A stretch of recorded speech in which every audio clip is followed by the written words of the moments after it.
Je veux vous passer un message important, un message qui s'adresse à des personnes très spécifiques. Si vous, souffrez, hein, puis par souffrance, j'entends endurer une souffrance qui est physique, une souffrance qui est mentale, hein, ces souffrances, ces douleurs persistantes, chroniques, qui ne veulent pas partir. Peut-être que vous avez vu plusieurs thérapeutes et ça ne fonctionne pas, ça ne guérit pas, ça ne s'améliore pas. C'est facile de finir par accepter que c'est quelque chose qu'on ne peut pas changer, qu'on ne peut pas contrôler, qu'on ne peut pas améliorer. On peut se faire dire que c'est des séquelles permanentes. Des fois, ça peut être vrai. Disons, je sais pas, peut-être que quelque chose qui est déchiré dans le corps, ça l'arrive. Mais plus souvent qu'autrement, c'est plus politique que une question de santé. Hein, si vous avez eu une blessure au travail et que cette blessure du travail a persisté, puis éventuellement les traitements n'ont pas fonctionné, ben, ça se pourrait très bien qu'on aille appeler ça une séquelle permanente pour que vous puissiez retourner au travail ou pour arrêter d'être sur la CNSST. N'empêche, on va donner le mérite où est-ce que c'est dû. Bon, la CNSST a ses avantages, mais ce qui m'intéresse aujourd'hui, c'est vous. C'est vous qui êtes pris dans cette situation-là, dans cette souffrance-là, puis qu'il n'y a rien qui fonctionne. Mais sachez que c'est pas vrai qu'il y a rien à faire. C'est pas vrai que si vous êtes depuis 3 à 6 mois avec un thérapeute puis ça n'évolue pas, c'est pas nécessairement que le thérapeute fait pas quelque chose qui est pertinent, qui est pas compétent, mais c'est peut-être que ça fonctionne pas avec vous. Hein, de la même façon que des fois on rencontre quelqu'un sur la rue puis que ben, cette personne-là, on lui parle puis ben, on n'est pas compatible, ça marche pas, il y a juste des flamèches. Mais des fois, une approche thérapeutique peut fonctionner avec un, mais pas avec l'autre. Et à un moment donné, il faut figurer un peu ce qui fonctionne pour vous. Mais si ça bouge pas, si ça n'évolue pas, si ça s'améliore pas, vous êtes votre propre avocat pour votre santé. C'est d'ailleurs pourquoi que dans ma pratique, je trouve ça super important d'éduquer mon monde, de les rendre le plus possible autonome. C'est pas la kinésiologie souvent qu'on va aller voir quand on se fait mal parce que cette approche kinésiologique qui est par l'exercice, hein, donc qui vous demande de faire de l'exercice, mais on ne parle pas d'entraînement là, sportif. Là. Moi, je travaille en clinique, je travaille pas en grosse performance. Là. Mais la performance que je recherche, c'est votre fonction vitale. Cet exercice-là a pour but d'être sélectionné, d'être optimisé à vos besoins. C'est peut-être 3 exercices que vous allez avoir, peut-être une de plus qui est une technique de respiration, mais c'est quelque chose qui est vraiment outillé pour avoir une approche thérapeutique. Et autour de ça vient l'éducation, de comprendre comment votre corps fonctionne, comment une blessure fonctionne, comment ça guérit, comment le système nerveux vous a mis dans une situation où est-ce que le système nerveux est inflammé, que le système d'alarme, qui est votre système nerveux, qui est votre système de douleur, est super actif, qui vient à vous envoyer des signaux de danger alors qu'il n'y en a pas. Puis pour autant, votre système nerveux, il fait ça pour vous protéger. Je sais, ça ne me tente pas de dire merci à notre corps parce qu'il est en train de nous protéger avec de la douleur, c'est vraiment pas agréable, mais c'est ça qu'il fait. Si on réalise que en fait, le corps essaie de nous aider, ben, peut-être qu'il y a moyen de l'aider à nous aider, hein, puis peut-être qu'on ne se l'est juste pas fait enseigner. Dans la vie, il y a des choses qu'on sait qu'on sait. Il y a des affaires qu'on sait qu'on ne sait pas. Là, c'est pas mal parce que vous pouvez aller rechercher sur Google, vous pouvez aller poser des questions à un thérapeute, mais des affaires que vous savez pas, que vous savez pas. Et c'est là un problème, un défi de taille, parce que comment qu'on fait pour découvrir qu'on le sait pas, si on le sait pas? OK, ça peut paraître un peu bizarre, mais c'est ça l'avantage d'avoir une éducation provenant de quelqu'un qui va pouvoir dicter l'information à vos besoins, pour déceler un peu ce que personne d'autre a réussi à vous donner jusqu'à présent. C'est important de comprendre son propre corps. Non, si vous achetez un véhicule, ça vient avec un manuel d'instruction. Bon, vous le lisez probablement pas, mais bon, en tout cas, moi, je sais que je ne l'ai pas lu.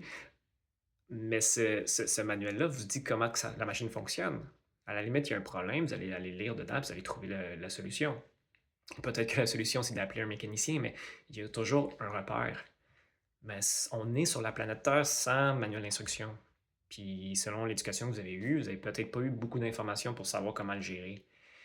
Je me rappelle, moi, quand j'étais à l'école, ben, j'ai pas eu d'enseignement sur les budgets. Hein, on dit toujours les finances, c'est quelque chose qui devrait être enseigné. Ben, on s'est pas fait plus enseigner comment prendre soin de son corps. On sait pas. J'ai mal à 4 sur 10 de douleur. Ça veut dire quoi? Je peux-tu continuer à faire l'exercice ou pas? Je peux-tu aller marcher? Ça va-tu m'aider à guérir ou ça va me nuire à guérir? On le sait pas, on se l'est pas fait enseigner. Puis on sait pas plus, ben j'ai une sensation d'engourdissement. C'est-tu le nerf? C'est-tu le vaisseau sanguin qui est constricté? Je veux pas que vous deveniez un médecin, là, mais il y a des bases d'informations qu'il faut savoir, puis si vous ne les savez pas, ben, c'est pas surprenant que vous n'arriviez pas peut-être à vous en sortir de votre douleur persistante. Puis je dis ça avec une tonne de compassion parce que, ben, si personne ne vous l'enseigne, comment voulez-vous savoir? C'est pas de votre faute, là. Mais c'est quelque chose qui s'apprend. Puis c'est pas si compliqué que ça, là. On parle d'une séance, vous savez l'essentiel, là.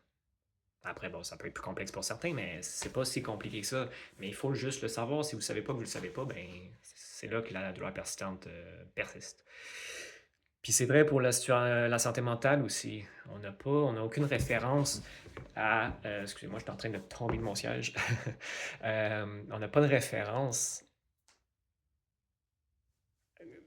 Le corps, là, on a mal, on s'en va devant un miroir, on se regarde notre posture, puis on peut figurer un peu, bon, l'épaule est plus basse, la hanche est en avant, puis là, on va figurer un pattern, un patron de défauts, de maillons faibles qu'on va aller corriger.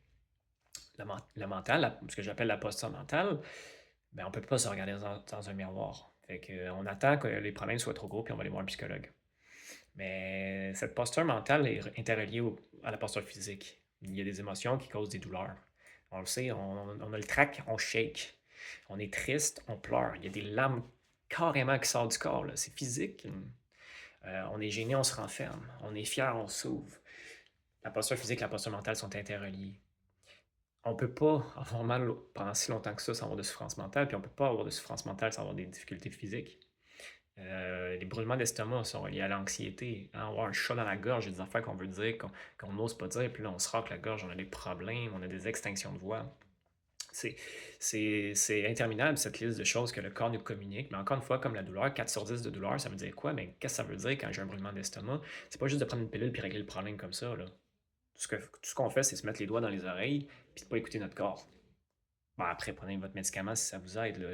Allez voir un médecin, un pharmacien, ils savent ce qu'ils font, ils vont vous aider. Mais je dis juste que si vous ne savez pas comment écouter votre corps, ben, c'est pas le médecin qui va le faire. Il peut pas. Même s'il voudrait, même s'il serait capable de le faire, ben, il est capable de le faire, j'ose espérer.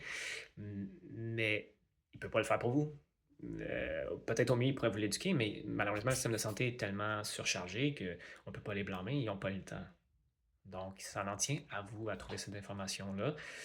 Mon message aujourd'hui, c'est juste de vous donner un petit peu d'espoir, si ça ne serait-ce que ça, de dire qu'il y a des solutions, hein, même si vous avez tout essayé ou ça semble avoir tout essayé. Il y a des solutions, il y a des choses qui peuvent être faites, il y a des apprentissages qui peuvent être faits, hein, de découvrir ce que vous ne savez pas, que vous ne savez pas. Puis vous allez remarquer que, ben oui, il y a encore des choses qui peuvent être faites. Si vous avez des questions, si vous avez besoin de cette aide-là, j'aimerais ça vous la donner. Vous pouvez m'écrire en commentaire, vous pouvez m'écrire en message privé, vous pouvez m'appeler, prendre un rendez-vous en clinique. C'est ma mission, hein. C'est pour ça que je travaille en kinésiologie, c'est pour aider les gens à réduire leur souffrance, qu'elle soit physique ou mentale. Souvent en passant à travers le physique. Des fois, ne serait-ce aussi bête qu'une petite technique de respiration de 3 minutes. Vous seriez surprise de ce qu'on peut faire avec seulement quelques minutes dans une journée. Donc, mon message est quand même déjà assez long. Je vais vous laisser là-dessus. Mais c'est une conversation que j'aimerais continuer avec vous. Si vous l'avez écouté jusqu'à présent, c'est probablement parce que ça vous rejoint, hein. C'est quelque chose qui est probablement présent sous une forme ou une autre en vous. Ben, à ce moment-ci, je vous encourage à continuer et aller plus loin. Donc, contactez-moi, ça me fera plaisir de vous aider. Sur ce, je vous souhaite une bonne fin de journée.